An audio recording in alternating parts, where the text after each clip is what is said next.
Great, let's get started. Good morning, afternoon, and evening, everyone. Welcome. My name is Kavanaugh Livingston, and I'm a Senior Associate for Partnerships at the Global Alliance for Clean Cook Stoves. Thank you for participating in the Changing Behavior Frameworks and Approaches to Strengthen BOP Markets webinar series, an initiative of the Global Distributors Collective. The Alliance is very pleased to collaborate with our partners, Practical Action, BOP Innovation Center, and Hystra to discuss and share insights, learnings, and successful case studies of changing behavior around the purchase and adoption of household products among BOP consumers.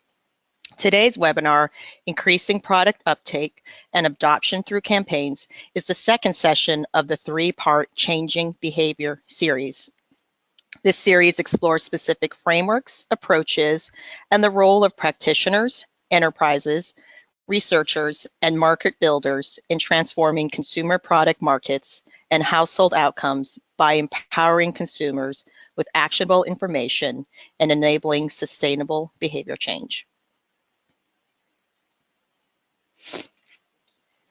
In today's webinar, Francis Winyana of Practical Action, Prajwal Shukio of the Alternative Energy Promotion Center, and Juliet Gibbs of CARES will discuss marketing and consumer education campaigns to help address the barriers to the uptake of improved cooking solutions. They will share insights and lessons learned for designing and implementing campaigns that aim to shift consumer behavior in Kenya, Nepal, and Uganda, respectively.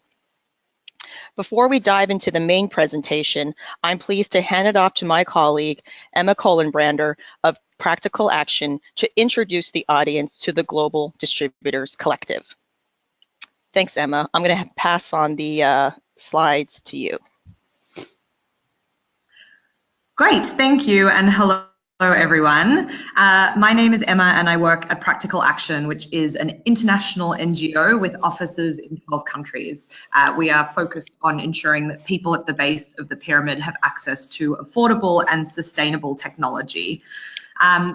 Prior to joining Practical Action, I started and ran a last mile distribution company called Pollinate Energy in India, and hence my strong interest in distribution. And today I want to talk to you about a new initiative called the Global Distributors Collective, which we hope that you can be a part of and we hope will support the work that you're doing. This initiative has been incubated for the past year or so by Practical Action with a large number of implementing and supporting partners. Last mile distribution companies play a critical role in bringing basic technologies to the base of the pyramid, and not just improved cook stoves and fuels, but a whole range of products from solar lanterns to water filters to mobile phones and more. However, as you can see on this slide, and as no doubt you are very aware of, last mile distribution companies face enormous challenges that prevent them from operating sustainably and at scale. And these challenges cut across product lines and geographies. So the Global Distributors Collective has been developed over the last year in consultation with over 100 organizations from across the sector. And it aims to be a champion, a one-stop shop, and a curator for the last mile distribution sector, to provide a voice for the sector and to help it grow collectively, rather than the mainstream approach, which is focused on picking winners and often to the exclusion of smaller local companies who are genuinely reaching the base of the pyramid. So here you get a sense of who our implementing and supporting partners are. If you are interested in being a part of this initiative, then please do contact me after the webinar. I'm just having some troubles with moving to the next slide. Hopefully it'll switch. Great. So the key activities of the Distributors Collective are, first of all, to provide support services to help distributors to unlock efficiencies and economies of scale. And an example of one of these activities is to support distributors with securing good terms and pricing on products by aggregating distributor product orders and working with suppliers to streamline orders and reduce transaction costs. A lot of last mile distribution companies are ordering products in quite small volumes, and so they're not able to secure good margins and freight costs on the products that they purchase. The second activity is matchmaking, knowledge exchange and research. And this includes, for example, by hosting low-cost and local events between distributors so that they can share experience, learn from each other, and kickstart new partnerships. And the final activity of the collective is to act as a collective voice to help put a spotlight on distribution as a critical part of the supply chain in bringing technologies to people at the base of the pyramid, and help ensure that distributors' voices are heard and represented. So an example of an activity under this stream would be to develop and disseminate guidance on the state of the last mile distribution sector and provide recommendations on policy issues that affect distributors like taxation and importation that can help inform decision-making processes. So we are currently working alongside all of our many partners to bring this initiative to life and to raise the funding that we need to create this global distributors collective. So if you would like to find out more, please do contact me, and you can check out our website, which is on the Practical Action website, and hopefully you will soon see a link to that website as well. And I will now hand over to my colleagues to discuss some case studies of behaviour change and how to run an effective behaviour change campaign. Thanks, Kavana.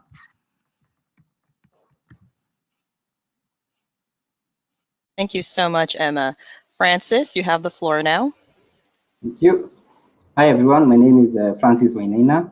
I'm an energy advisor with Practical Action in East Africa. I'm also the program project manager for the GACC BCC project we are implementing here in Kenya. Just having some issues. Good. Just an overview of the project. Sorry. So the BCC project is funded by DFID through the Global Alliance for Clean Cookstoves, and it's implemented by two implementing partners, Population Services Kenya, with technical advice from Practical Action Consulting. It's a 2-year project that has been running from August 2016, and we went through a 3 months inception period, and the project started last year in January. It aimed at stimulating adoption and consistent use of higher tier cookstoves in the country. We target the project on the urban and peri-urban residents, and especially those who are using charcoal for cooking.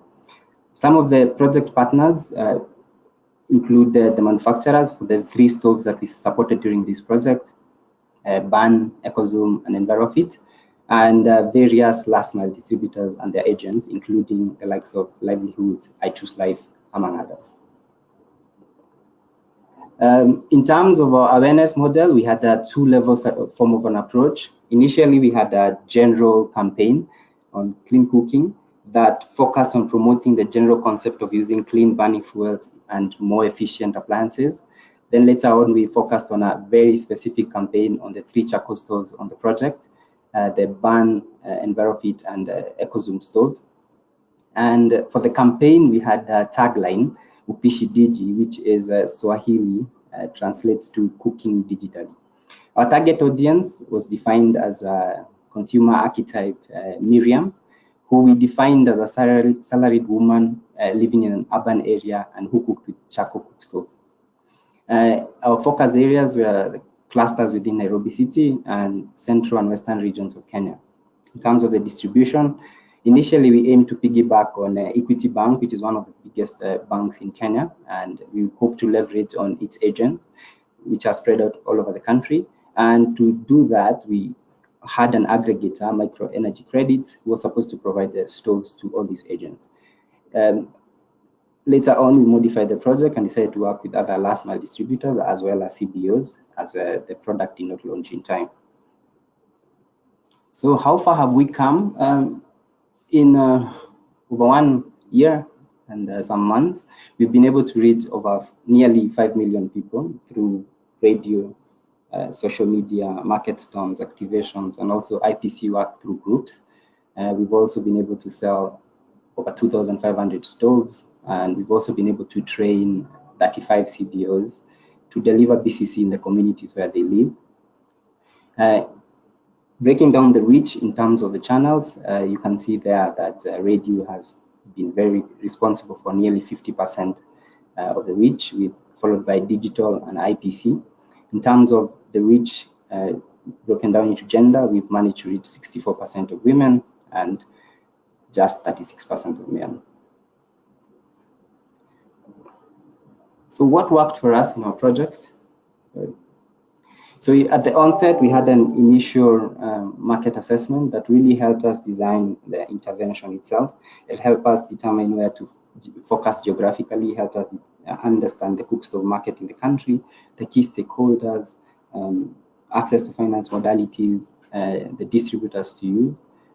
And also, in terms of the communication methods, we had a workshop at the onset where we designed the consumer architect that I talked about earlier, Miriam, and then also designed the appropriate below the line and above the line methods for the campaign. We also consulted the sector through the local Clean Cook Stove Association in the country, and also partnered with the national and county level governments, especially in undertaking our activations and our field activities. We also had monthly meetings with the manufacturers where we briefed them on progress as the project proceeded. We also had links with innovative financial solutions. Through Equity Bank, we had a loan via mobile app, Ecomoto. We had also a mobile payment method called Lipa by Livelihoods, among other easy pay methods. And then also I'd like to emphasize on the fact that we gave an opportunity to various partners to collaborate with us, especially given that delivering such a project, especially through IPC, is quite expensive.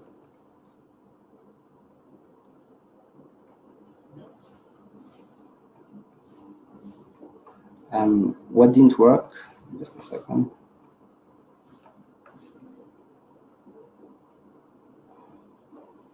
I was trying to get the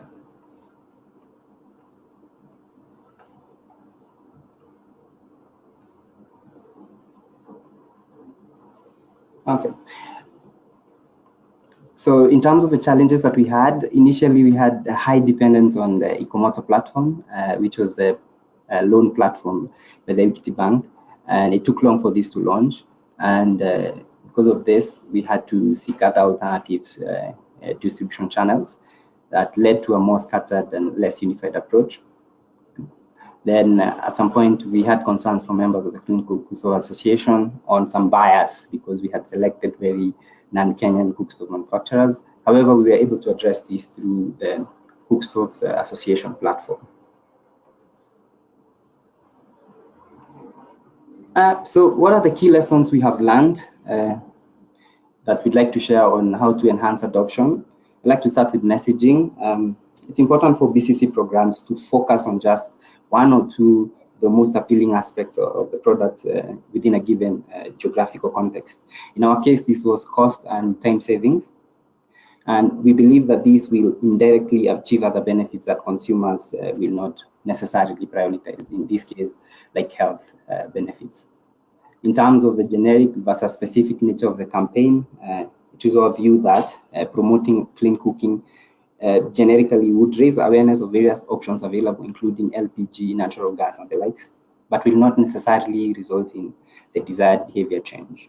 Nevertheless, a very category-specific campaign, we found that it resulted in the change that we needed.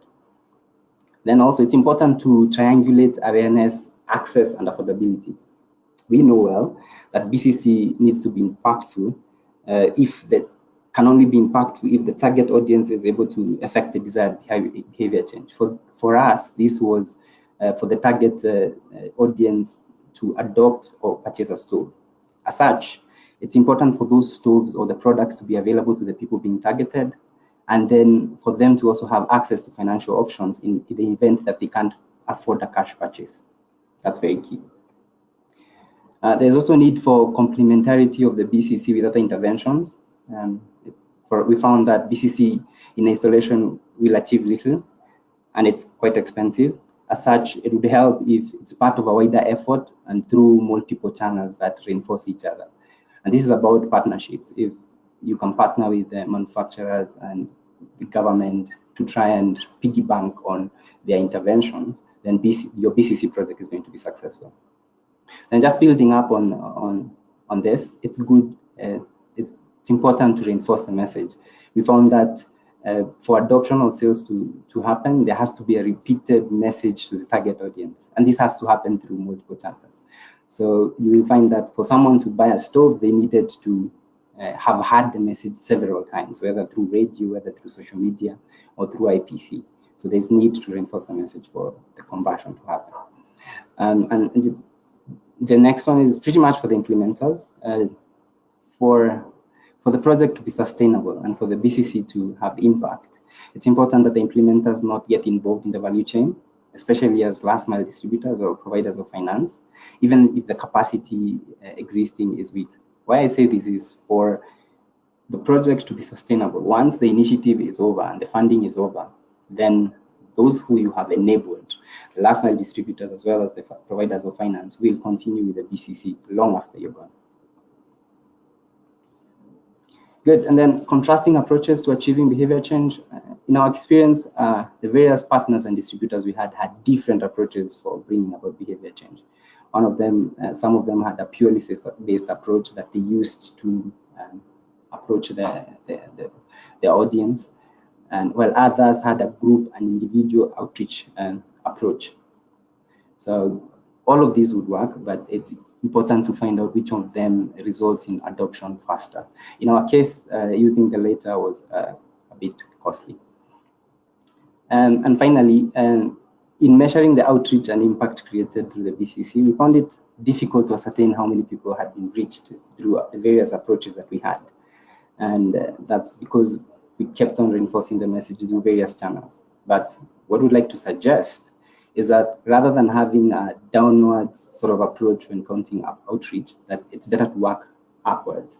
So reaching out to those who adopted the stoves or purchased a stove and finding out from them what made them reach that tipping point, what made them actually buy or adopt the stove. And then you can get useful lessons from that for the program, and that will help you be more effective in your BCC campaign. That's all for now. I hope that has been insightful. Thank you.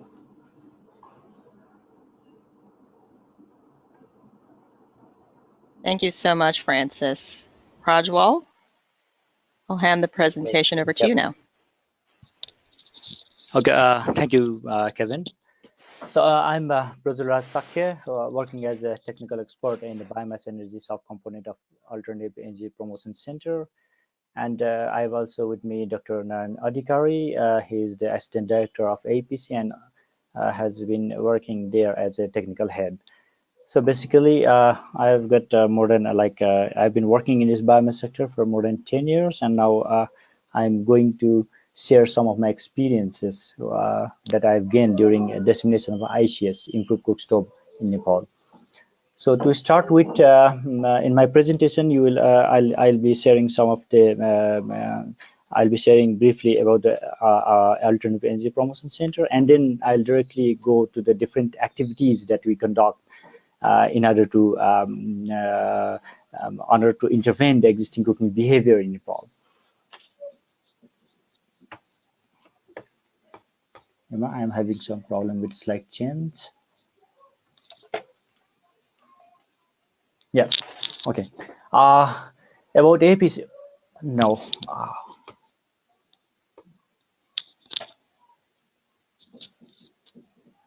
Okay.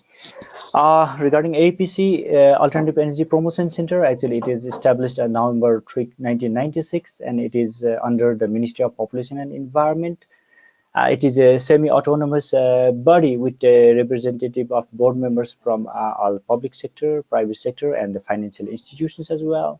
It is actually the national focal agency for promotion of renewable energy technologies in Nepal, which includes promotion of solar PV and thermal, mini and micro hydropowers, wind energy, biofuel, biogas, and solar biomass technologies, which includes improved cook stoves and gasifiers, briquettes, and pellets. And actually, APC has got a mandate for the formulation of the policies. We mobilize resources. We provide technical support for all the renewable energy technologies. We also conduct monitoring and evaluation of the promoted technologies and programs. And we also have this develop standardization for each technologies that we promote. And also we have quality assurance and monitoring systems. And was basically we channelize the government subsidy on all the renewable energy technologies at the user's end, and also we provide financial assistance to develop the capacity of the private sectors and manufacturers. And talking about biomass energy, till now we have disseminated around 1.3 million plus this metallic improved cook stoves, which basically covers majority of which covers the mod improved cook stoves at the rural households. And also we which in fact doesn't have the direct subsidy, but then we provide an indirect subsidy for capacity development for promotion of mod improved cook stoves, which also includes capacity development of the regional local level partners for implementation, as well as trainings and orientation and demonstration, all sort of capacity development activities. And also we have the subsidized part of the cook stoves, which is around like 0.1 million of the metallic cook stoves we have designated till now. And we have capacitated more than 4,000 stove masters or promoters for going to the field level dissemination. So as I directly move towards the activities, now here, like I'll be showing you that different types of activities we have been conducting for basically generating the demand from the user side. Because like in Nepal, in the case of Nepal, because of there has been many challenges in shifting the behavior from the traditional cookstove users to ICS improved cookstove users, because like since more than 75% of the rural people are dependent on fuel wood, which is really readily available almost for free. So there is really a challenge for us, for them to shift from TCS to ICS. And also the women's priority at the rural level, actually they don't have higher priorities for the cook stove. So that has also been one of the more challenging things for us. And also like if you see the latest data, then we have got like estimated death due to IAP in Nepal. It's around, like according to WHO's estimates for 2009, it's around 8,700 deaths per year. While recently we have estimated that is around 22,000 deaths per year, and this data has been validated by IAP Health Forum in Nepal. So these are the challenges, and therefore, like in order for the TCS user to switch their behavior and adopt the ICS, so we have developed various kinds of activities. Until now, we have been conducting various type of activities, and we have been evaluating it, like how we can to make it more effective, and which we should carry on and which we should not. So basically, I'll be telling you what activities we have been conducting, and then later I'll be showing you some effectiveness of each activity that we have found out. So basically, for a wider audience, we have got these IEC material distributions. We also develop posters, leaflet, calendars, and other effective information dissemination materials, and distribute at the local end user, TCS users end. And also we place hoarding boards at strategic locations, at VDC offices, public places, and we also do massive campaign through FM and TV programs broadcasting, and basically at the local level with using local languages. And also we do orientation programs at local level schools, basically secondary level schools at the VDC level, and these are basically meant for awareness generation. And then here, in order to collect the direct demand from the activities, we do several other activities, such like just like cluster level orientation and demonstration programs, cluster level behavior change workshops, demonstrations at specific occasions or festivals. And also we do control cooking test, not as the real test, but we use it for user and non-user interaction, and we basically use it for creating the demand. And also we do cluster level documentary shows and demonstration of model kitchens at the cluster and VDC levels. So all these activities are basically focused for awareness generation, as well as direct demand creation and demand collection at the cluster level. So these are basically from these, by conducting these sort of activities, we get direct demand at the site itself. And also we have got some other activities, okay, which are, sorry. Okay, so we also do certain campaigns, and which are basically for enforcing users to, for installation of ICS. So basically these are like a declaration of indoor air pollution free VDCs, clusters or districts. And in these sort of the declaration programs, we involve local government and the community involvement as well. So by doing these sort of cluster level activities, we basically sweep the village with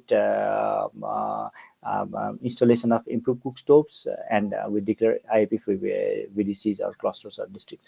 And also we do joint dissemination of ICS with other campaigns, like we have got open desertification free declaration campaigns going on, and and we share and we do partnership with them as well, and then we go hand in hand, so that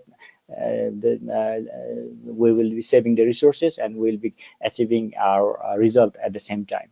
And also, like, we have got some since we are also disseminating other renewable energy technologies, we also do clubbing of the technologies. Like in case if we for example, in the micro hydro electrification users households, we also club our ICS in installation of ICS. We also enforce them to adopt ICS for those who are getting facility of this micro hydro electrification projects. So in this way, these are some of the activities that we conduct to enforce the users for installing the ICS and change the behavior from TCS to ICS. So basically, here are some of the interesting findings that we have I have listed. You can see in the graph here, like in the graph, you can see the user cost of activity, unit cost of activity, average participants in each activity, and average demand created among the participants in terms of percentage. So from here, what we have found out is, like, for cluster level behavior change workshops, it has found to be very effective in case of the demand collection, and also like efficient, because like it cost its unit cost is low, and also in terms of audience it's very effective. So so here, like I've put here the comparison of around 10 activities that we used to conduct, and based on these activities, in fact, we have also allocated our budget focusing on behavior change workshop. For example, if you see in our 12-13 fiscal year, like, we have got around 26.2% of our funding is going for cost is going for behavior change workshop, while in 2014, when we came to 2014-15, it has increased to 56%. And by increasing this amount, we have got our installation rate increased from 0.13 million to around 3 million.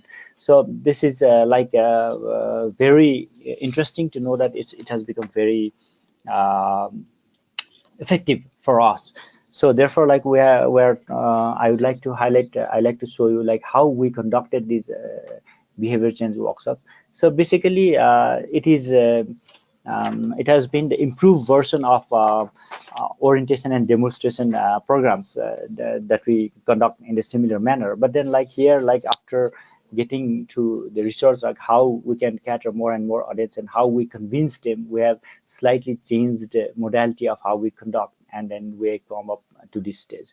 So basically here we select the venue strategically. That means like where we'll first try to find out where we really need to penetrate, where there is a large volume of ICS users, and then from there we invite the participants, ranging from 50 to 70 participants in case of terrain. If it's in the middle or high hill, around 40 to 60 participants. So in the participation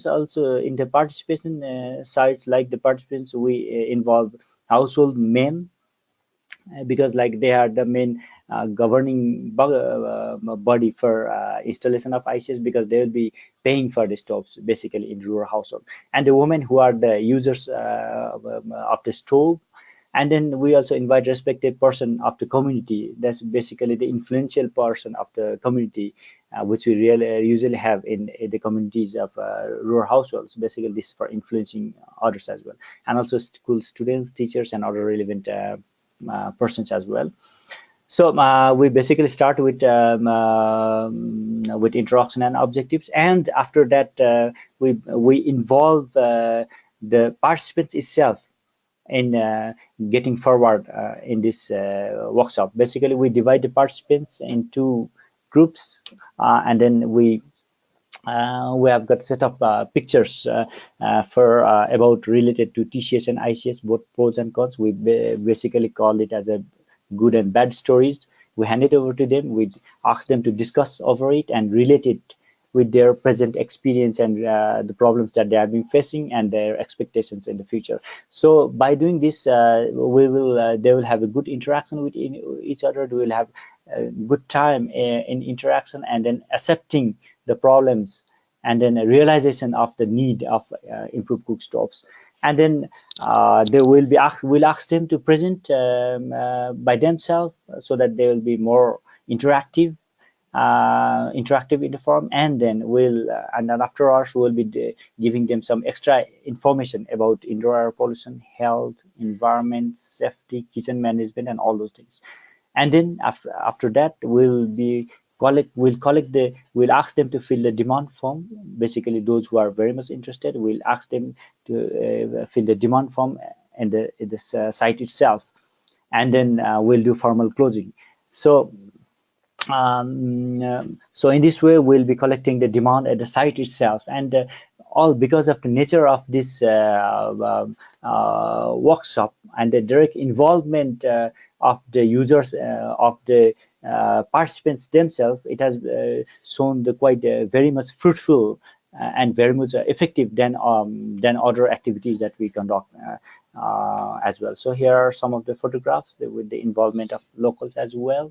So actually it's a very simple workshop, but then it's a very effective, and also like it can be conducted more than in this for the same day. We can conduct more than one behavior change workshop package, because like if the clusters are not very far, we can conduct up to 3 behavior change workshops in the same day. So in this way, like it has become very economic as well, but then very fruitful. So this is all from my side for today. Thank you very much. Thank you so much, Prajwal. That was a terrific presentation. Unfortunately, our other panelists, Juliet was not able to make it in time for the webinar. However, should you be interested in learning more about her work related to behavior change in Uganda and in her community, the Alliance would be pleased to facilitate an introduction. Apologies for that. We were definitely looking forward to having her present. But to that, though, we have actually received a really good amount of excellent questions. So I think the remaining time we can use to go over some of the specific questions and comments that the audience have. Before we move in, I did want to, though, inform everyone that a lot of these behavior change communication materials you can actually access and review on the Alliance's website. on our Behavior Change Communication Resource Hub. And in particular, wanted to thank Francis for discussing Upishidiji. You can actually find a lot of those materials, as well as some of the surveys and survey methodology documents on how we conducted baselines. All on the Alliance's website. And we definitely do share the same enriching learnings that we have undergone with Practical Action and PS Kenya throughout the campaign. All right, without further ado, oh, I think incidentally, Juliet may have just joined us. Let's see. One moment. Let me just get her audio going.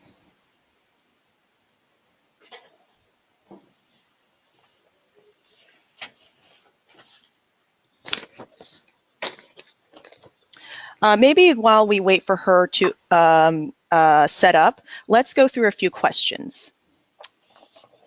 Okay.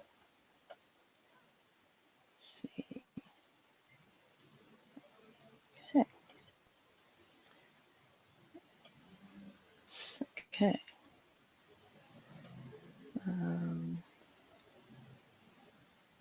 Okay.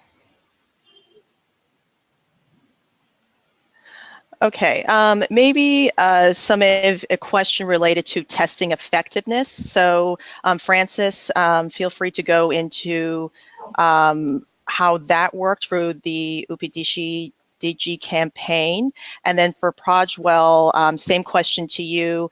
What was the rationale you used to test effectiveness, and what kinds of components and elements did you use to make sure that behavior change or awareness was actually occurring?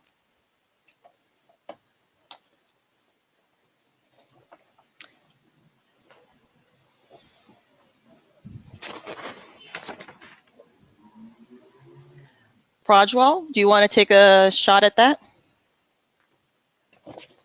Okay, Kevin, thank you. Sure. So basically, basically we have the regional partners who are working in the dissemination of dissemination of IGS, and all these activities have been conducted at their end, and they have got the data for conduction of each activities and the number of participants and costs and the demand they came out through all those activities. So that is how I have been able to come out with these values actually, and basically this has been these values, this analysis has been done based on the two regional local level partners and regional level partners, that is RESDTN and REWSSPC.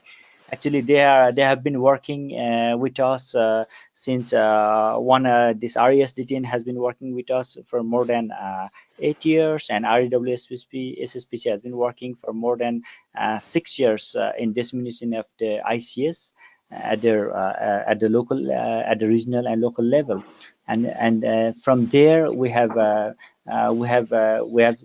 shared the database of each activity and also their experiences, and based on those I have come out with this sort effectiveness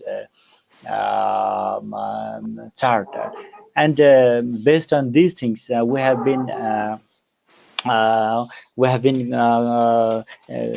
managing, or we have been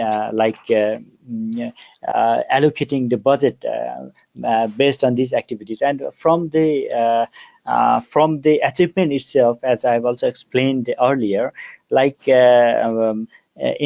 for example, in the base year, that is basically fiscal year 2012-13, we used to conduct more than 12 different kinds of activities at the local level, and then there, we have the share of around 26% for this behavior change workshop. And then after that, we have, based on the user feedback and also the local level implementing partner feedback, we have increased the volume of this behavior change workshop, and then we have increased it to 56% in terms of the number of activities among all the activities. And then we have and then there, like, we have been receiving more demand, and we have been able to meet around 0.3 million per year, 0.3 million stove dissemination per year, after increasing this behavior change workshop. And also, like, in terms of cost and economic cost factor, we have found it very economic, very simple to carry out, but yet effective. Thank you so much, Prajwal. Juliet, are you there? Yes, please. Oh, we're so happy to have you join. So let's give Juliet time to go through her presentation now. Juliet, just let me know when I can move the slide for you. And if you can, try to maybe summarize your presentation a little faster, and apologies for the time crunch on your end, so we can allow questions to be answered. Okay, yeah, so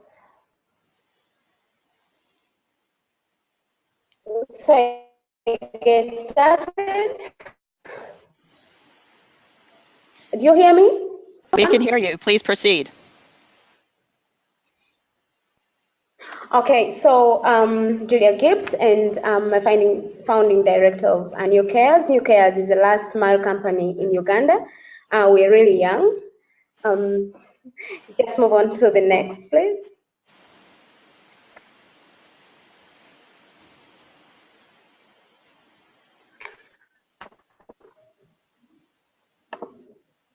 Are you moving the slides, or I do it myself?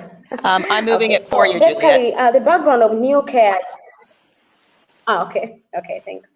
So the background of New Cares is, so we started as it's a network of over 100 groups of savings groups of women, and the local organization New Foundation. So at some stage in time, the women were demanding for an additional service to enable them improve their livelihoods. So a pilot on clean cooking, clean lighting, and clean water solutions was made. And the campaign that we've been carrying on is called Bula Mbula, which literally means a good life. And it's derived from a local greeting where people say, "How are you? Life is good." So basically, people, irrespective of the lifestyles people are living. So our campaign is basically focused on saying, well, you can really mean what you say by trying to adopt practices that can enable you have a good life. Next, please.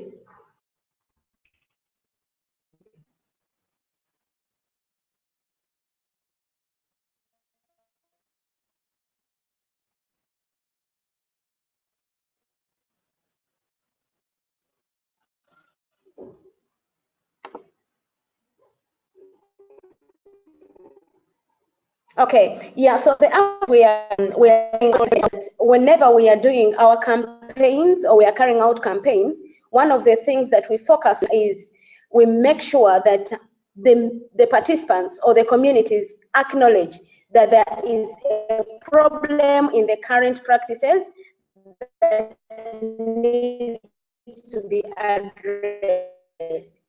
And only when the participants have a problem in the current kind of practices, that's when we carry on the campaign to the next step of looking at that kind of problem. For instance, many of them will stick to the traditional ways, and they will defend the traditional ways of cooking, for instance, using biomass.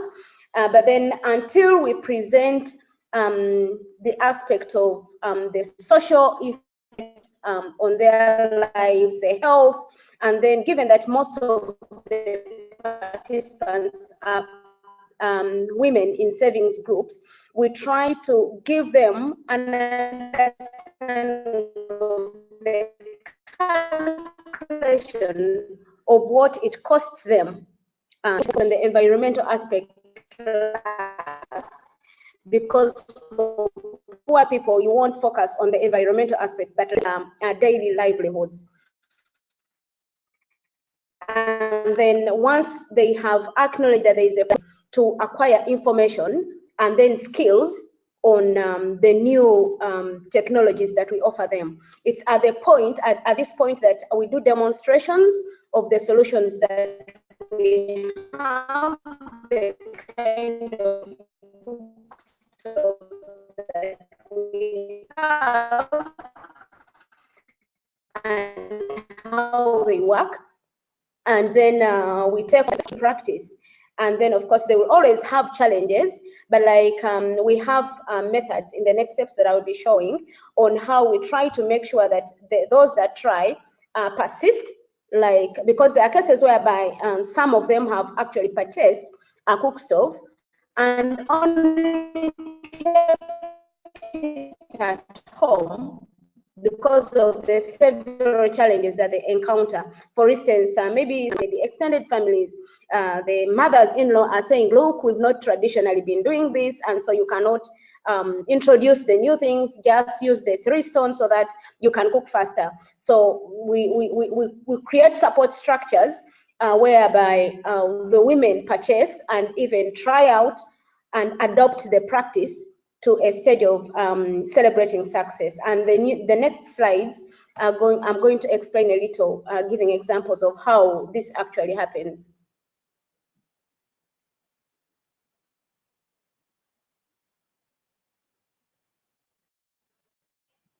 Yeah, for example, in one of the lessons, you see that, like I mentioned, there is usually an element of purchasing, but then that doesn't mean that once a woman purchases a cook stove, she will actually use it.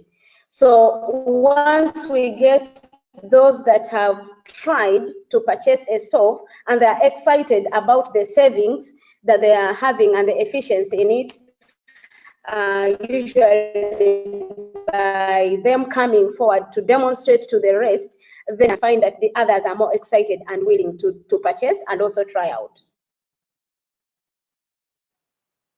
the new technology. Next, please.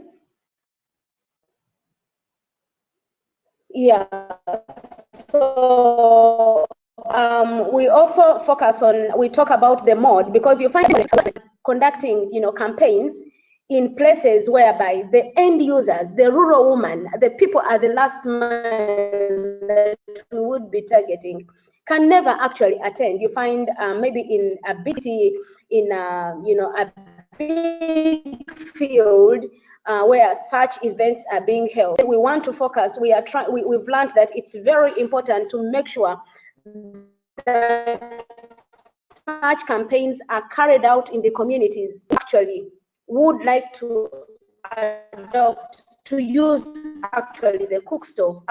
And one of the things that we've tried out is, having the women present to the others, maybe in form of songs or maybe dramas, and send the message right down to the people that actually need to use the cook stove.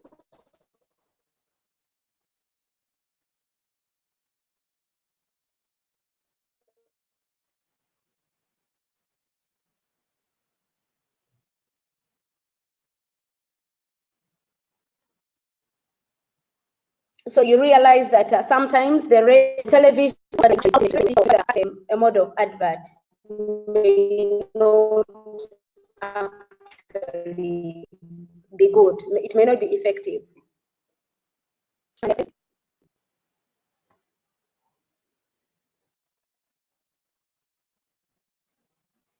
Yes, we can move on to the next slide. Okay, yes, and then of course the other one that we've focused on is using community. They have already tried out the practice, and usually when they communicate to the community, they are willing and they respect the fact that these people are speaking to them from experience. But then one of the aspects that we've adopted is using what we call community and go and try to ensure that once somebody has purchased a stove, they overcome the challenges that would hinder them from like fully embracing the use of the cook stove.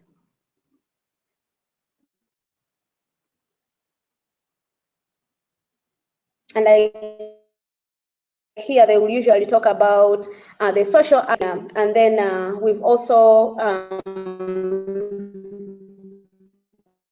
built local structures for peer-to-peer support, which are community-based, and again, successfully adopted the technology. Like they will draw from their experiences, their own experiences, when they are talking about it to the rest of the women in the community.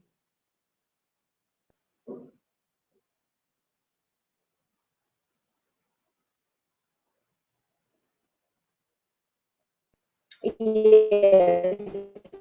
Still, these are some of like the ways that we do it by getting, because sometimes you'll have a woman saying, "Oh, the the cooking method is faster," and so you find one who says, "No, I've tried using an improved cook stove and it's efficient, it cooks in time." And then of course the others go like, "But how have you done that?" And it will be someone that has already look when lighting up the cook stove. It's very important that while the stove is that you're going to go for cooking time is lit up to stay, of course, and how I don't know charcoal or whatever is being, whether it's charcoal can be added. Explain where the others are having differing experiences.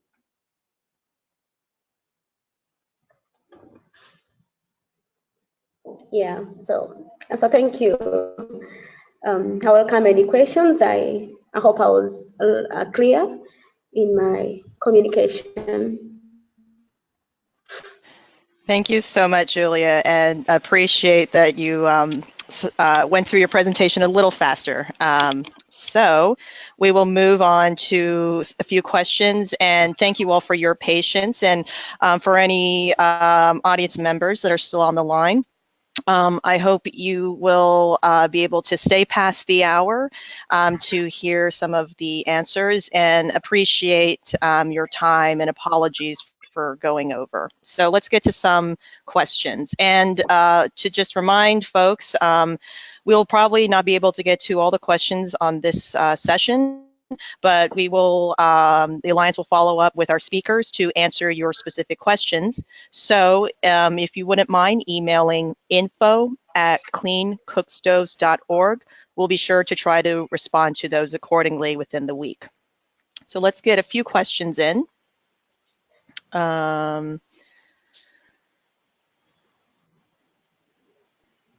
Okay.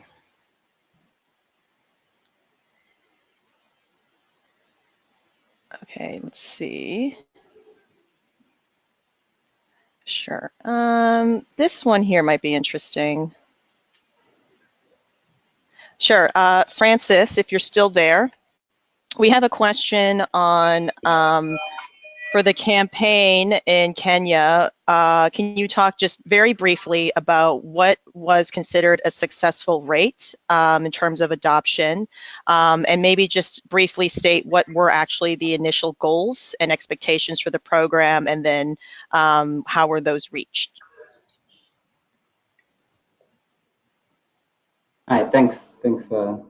So at the onset, the project was supposed to be open to communicate, to bring about behavior change from by ensuring that the target audience is able to adopt improved cook stove. We had a target initially of ensuring distribution of a number of stoves. And that for us was a target to ensure that we reach the communication, the behavior change communication to as many of the target audience as possible, and to ensure that we then adopt the project goals. So just so that was the objective at the onset. Of course, that changed as we were implementing the project.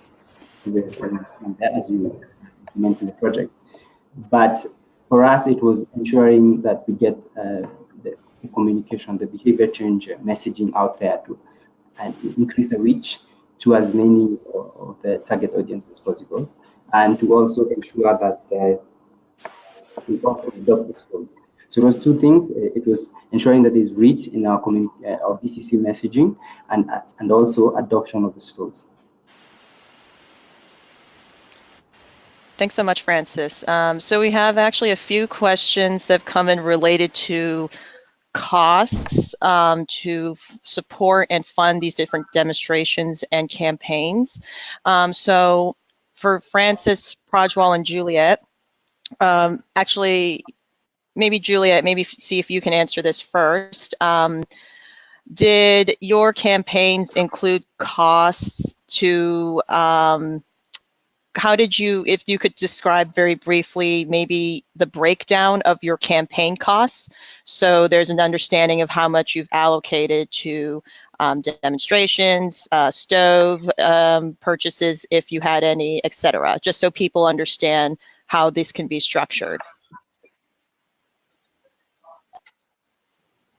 Okay, interesting. Like, unfortunately, I can't give a kind of like the budget breakdown in this, but like I said, New Cares is actually it's a social business of New Foundation.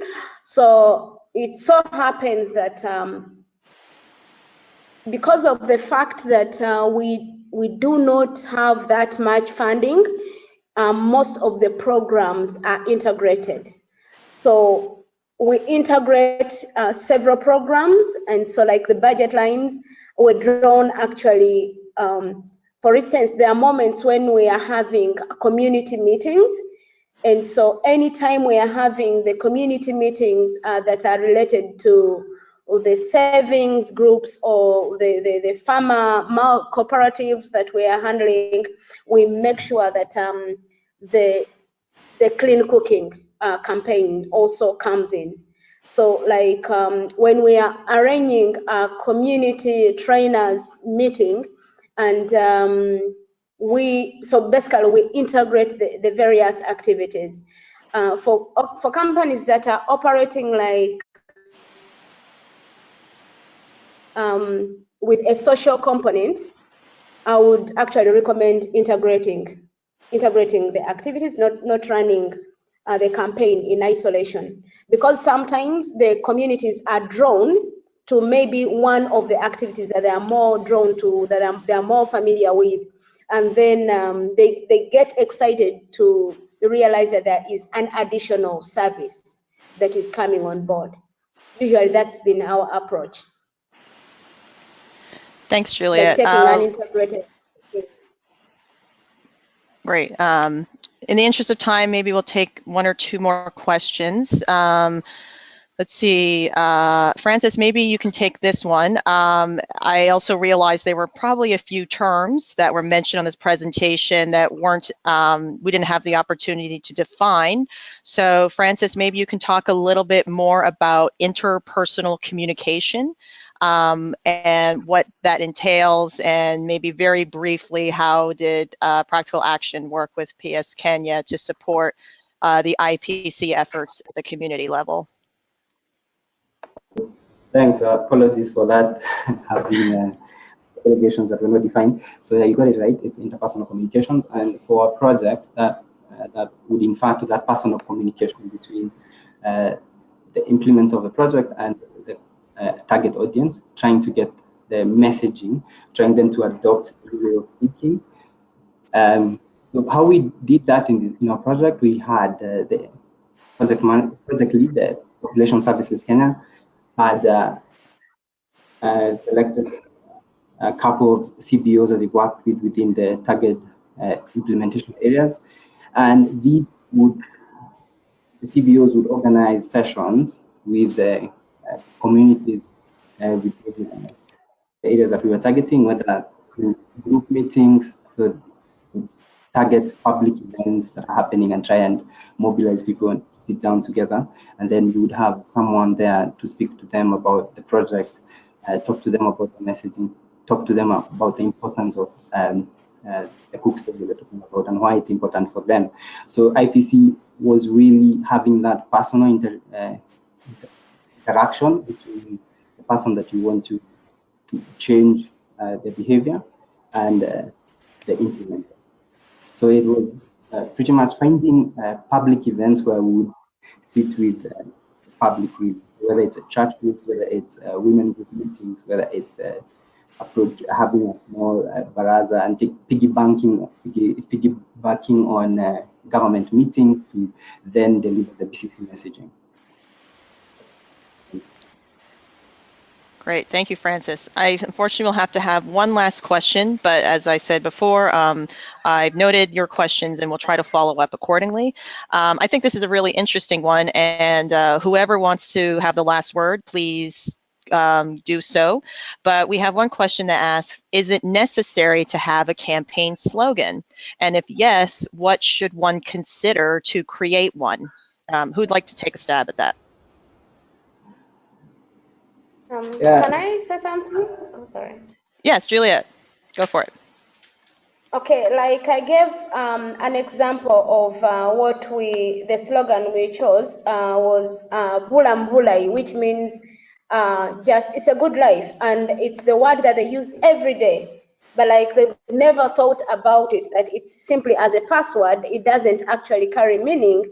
Like they use it every day. So we've realized that it's really fun every time we are doing a campaign and they're talking about it, and maybe they're wearing their t-shirts and they're saying, we really need good life, because it's how they greet each other every day, every time. Yeah, so like for us, it has to be something that really relates to them, that somebody needs, tries to like, or think twice, say, oh, really? This is a word we use every day, and but like we've not been paying attention to pursuing what the actual meaning is, or living lifestyles that depict what the greetings is about. Yep, that's a really great point, Juliet, integrating everyday greetings to associate with your product. Francis, I think you wanted to say something real quick, and then we'll leave it at that. Yes, I think I agree with my fellow panelists. It's important for the taglines to ensure it doesn't confuse the audience. For us, it shows PG because the form of target audience we are trying to reach is very digital and very to it. So we needed something aspirational that they can identify with. So for us, it worked really well. But just to have a discussion, it's important that whatever tagline you choose, ensure it doesn't complicate things for the person you're trying to reach out to or confuse them. That's important. Absolutely. All right. So unfortunately, we'll have to leave the Q&A session with that really terrific note from Francis. Before we conclude, I wanted to just remind everyone that the last session for the Changing Behavior series will be on February 15th. Hystra and Burn Manufacturing will explore various mechanisms that help ensure customer loyalty and motivate regular product use. And their discussion has been inspired by global best practices in the clean cooking industry and beyond. The webinar will begin at 8 a.m. Eastern Standard, and you can register for the event on our website at cleancookstoves.org/events/. Thank you again for your time. Thank you for your patience as we went through some of the technical difficulties. We really hope you enjoy this presentation, and our presenters look forward to following up with some of you on your questions. In the meantime, have a good rest of the day or evening, and we look forward to seeing you at the next session. Bye-bye. Bye.